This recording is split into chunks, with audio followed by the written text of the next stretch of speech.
Back to a new post today. It was in Operation Sindoor that India used unmanned aerial vehicle technology to destabilize the counterpart Pakistan and its terrorist camps. And now today we are talking about a drill called as Cold Start by the Tri-Services of Indian Defence, Army, Navy and Air Force, which is going to test new technologies with regard to drone defence system in India.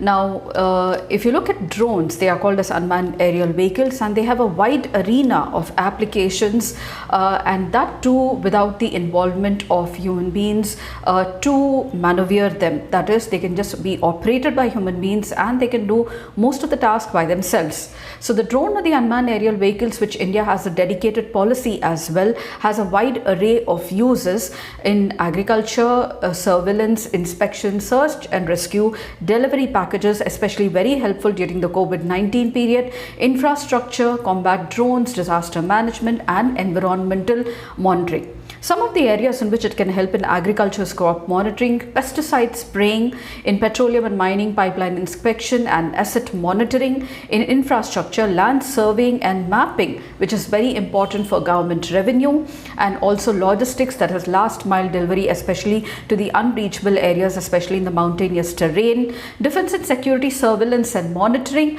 and emergency response, that's disaster relief rescue operations. Building on this and recognizing the potential, Indian government is now working to intensify its efforts in integrating the drone technology in national development strategies in all these areas I just specified.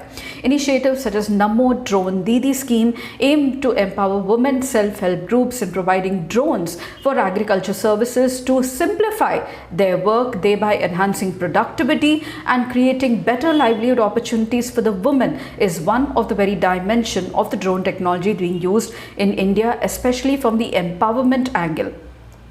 Efforts by the Government of India are many that have been taken to promote the drone industry.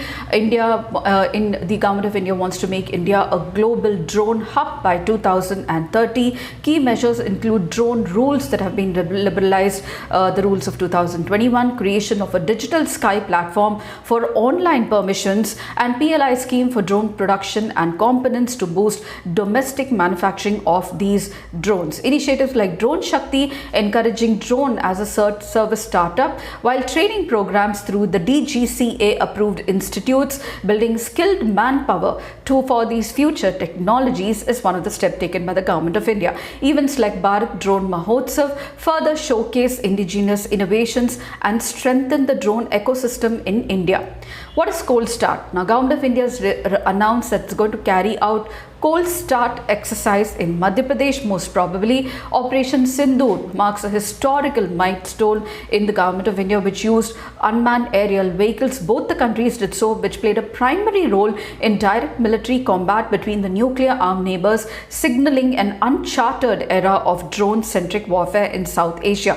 Over 4 days of hostilities during the Operation Sindoor, both sides effectively rewrote their roles of engagement, ushering in a new norm of airborne deterrence without pilots, therefore minimizing the human casualties, but also with autonomous platforms, armed drones and loitering munitions. In the 48 hours preceding the Operation Sindoor, Israel Heron Mk2 and indigenously designed Tapas BH-201, Rustam 2 multi-altitude long-endurance intelligence, surveillance and reconnaissance unarmed aerial vehicles were believed to have taken down Pakistani's airspace to gather electronic and signal intelligence and thermal signature of the suspected terror camps in Pakistan.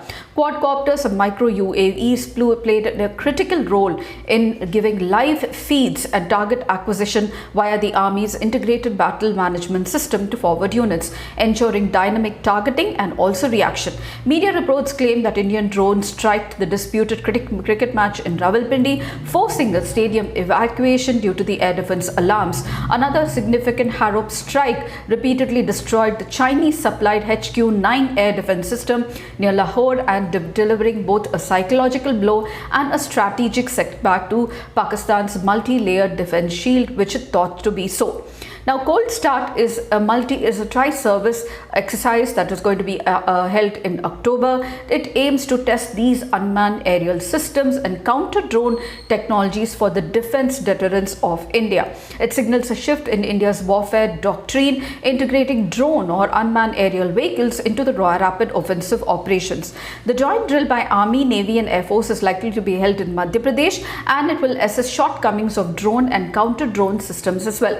It is named as Cold Start, and officials described it as the biggest drill to be conducted since Operation Sindoor. It is aimed at assessing the effectiveness and shortcomings of the current air defense capabilities, confirming development of the exercise, evaluating the operational readiness over the aerial threats. Now, the vision for the future involves integrated defense system inspired by Sudarshan Chakra, which was spoken by Prime Minister Narendra Modi during the Independence Day celebrations. And therefore, the future of the warfare is going to be shaped by drones and counter-drone defense technologies. Nations are therefore investing in counter-drone system to gain a strategic edge. Now, this topic is very important from the GS paper 3, where we have security studies and also the deterrence capability. Apart from that, it's also important from the ethical point of view, because every nation has a right to protect itself, and in this protection it can develop the deterrence capability. These are the munitions,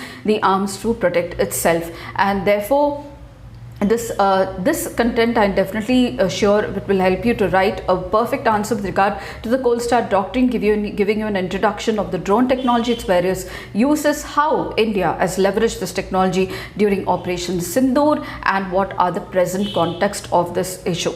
So if you did, please do like, share and subscribe, and don't forget to comment at the end of the video. I shall see you in my next post. Until then, it's very happy learning.